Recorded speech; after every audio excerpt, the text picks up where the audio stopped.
Father. Ako po si Kane Kirsacio de la Cruz mula sa Eduardo Barreto Senior Integrated School, Calamba.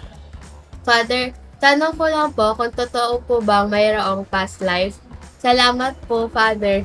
Totoo bang may past life? No? Ibig sabihin, naniniwala ba tayong mga Katoliko sa past life? Alam niyo po, hindi tayo naniniwala dyan. We do not believe in reincarnation, but we believe in the resurrection.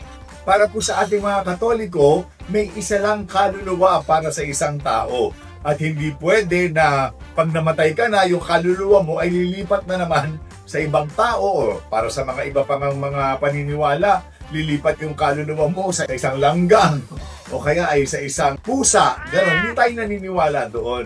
Tayo naniniwala na pag ang tao ay pumanaw, ang kaluluwa niya ay dadaan na sa paghuhusga at mapupunta either sa langit, sa purgatorio para sa paglilinis na balang araw ay makakarating din ng langit o sa walang hanggang apoy o sa impyerno.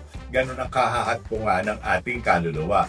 Kaya hindi ho tayo naniniwala sa past life, naniniwala or sa reincarnation, but we believe in the resurrection na dahil sa Panginoong Jesucristo na napagtagumpayan ang lahat ng uri ng kamatayan, tayo din pag namatay at nabuhay naman tayo ng magandang buhay, tayo din gaya ng Panginoon ay dadako sa ating sariling muling pagkabuhay at makakasama na ng ating Panginoon sa kalangitan. So, yun ho ang sagot ha. Tayo naniniwala, isa lang ang kaluluwa ng bawat tao na balang araw, sana kung nagsabuhay ng tamang pamumuhay na makakapiling ng ating Panginoon sa kalangitan.